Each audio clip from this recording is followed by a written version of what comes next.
Uma Thurman's explosive allegations about mistreatment. Actress Uma Thurman claiming she was permanently damaged.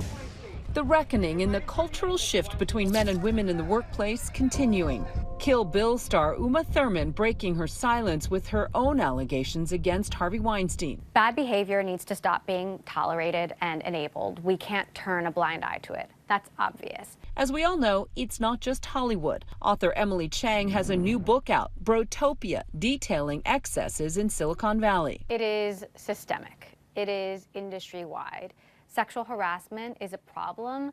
Wider discrimination is everywhere, and it is seeping into every workspace. And the first CEO of a publicly traded company has resigned. Casino mogul Steve Wynn calling it quits at Wynn Resorts after allegations of sexual misconduct.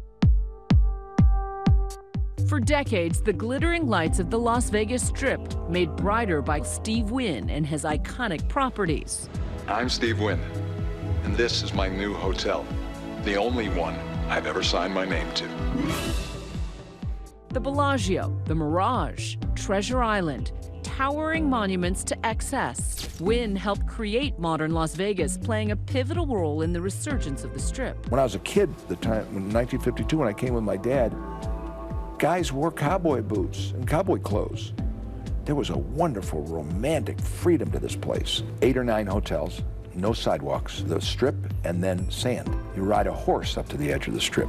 But now, Wynn star in Sin City dimming, with the 76-year-old real estate developer resigning as chairman and CEO of his namesake company. When you think of the company, you think immediately Steve Wynn. He's the business guy. He's the guy who put this company on the map, and the company put him on the map. The Wall Street Journal broke the story of dozens of people coming forward with allegations that the billionaire pressured women into unwanted sex acts over several decades. The Journal reporting an incident from 2005 when a manicurist claims to have had an encounter with Wynn in his office where he forced her to have sex. He pressured her to take her clothes off and told her to lie down on the massage table he kept in his office suite. According to accounts, she told Wynn she was married and didn't want to have sex. But the Journal reports he persisted in his demands that she do so, and ultimately she did disrobe and they had sex. Wynn later paid her $7.5 million from Entity Y, a company he set up in an alleged attempt to conceal the settlement. These allegations surfacing during a hearing between Wynn and his ex-wife Elaine in a battle to change the terms of their divorce settlement. But Wynn denies the claims, releasing a statement that says in part, "In the last couple of weeks, I have found myself the focus of an avalanche of negative publicity as I have reflected upon the environment this has created, one in which a rush to judgment takes precedence over everything else, including the facts. I have reached the conclusion I cannot continue to be effective in my current roles." In a statement last month, Wynn denied the claims he ever assaulted anyone, calling the idea preposterous, adding that the accusations were instigated by his ex-wife. Mrs. Wynn's attorney told the Wall Street Journal that notion is just not true.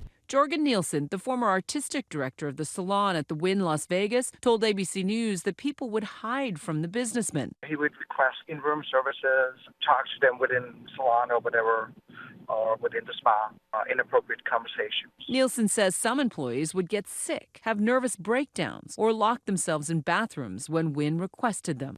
I don't even know how to describe it. It was just a constant pursuit. Beyond business, Wynn was a major donor and fundraiser for the Republican Party, resigning in January as finance chair. Steve Wynn, would you stand up? He's raising so much money for our great Republican Party.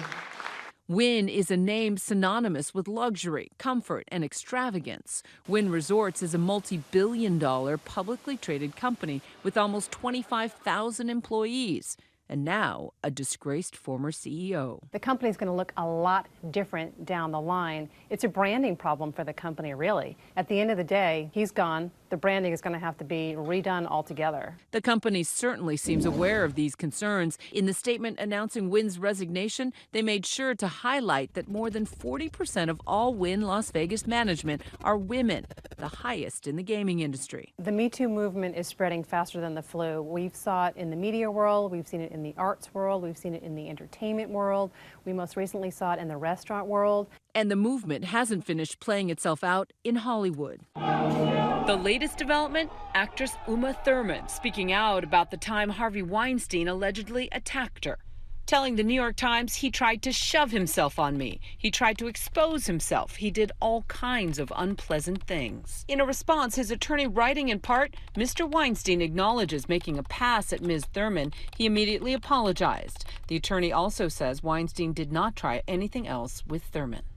The Kill Bill actress also describing her falling out with director Quentin Tarantino, alleging that he forced her to drive this blue convertible instead of using a stunt person. The raw footage shows her crashing. Thurman says the incident caused permanent damage and was dehumanizing to the point of death. Tarantino responding in Deadline Hollywood, saying the incident was beyond one of the biggest regrets of my career. It is one of the biggest regrets of my life. But he also says he test drove that route himself and supported Thurman in standing up to Weinstein.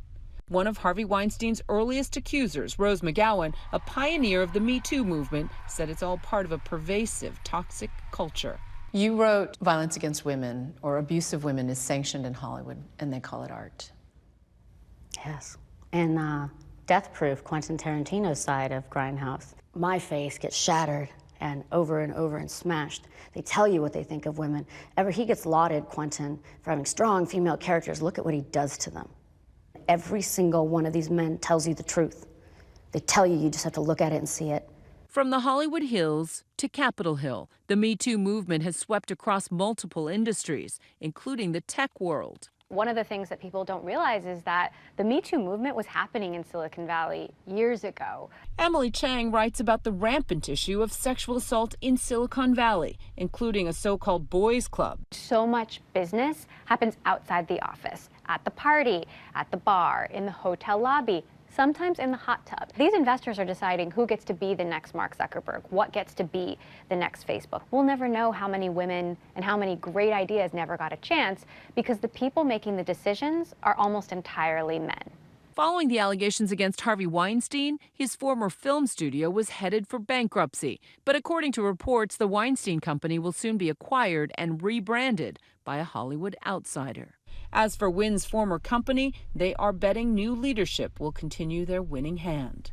We've removed the problem from the premises, and this obviously type of behavior is not going to be tolerated ever again at a company like Wynn Resorts, but there's going to be a moment of reckoning for the company and for investors and for people in the immediate presence of Wynn Resorts. For Nightline, I'm Juju Chang in New York. Hi everyone, George Stephanopoulos here. Thanks for checking out the ABC News YouTube channel. If you'd like to get more videos, show highlights, and watch live event coverage, click on the right over here to subscribe to our channel, and don't forget to download the ABC News app for breaking news alerts. Thanks for watching.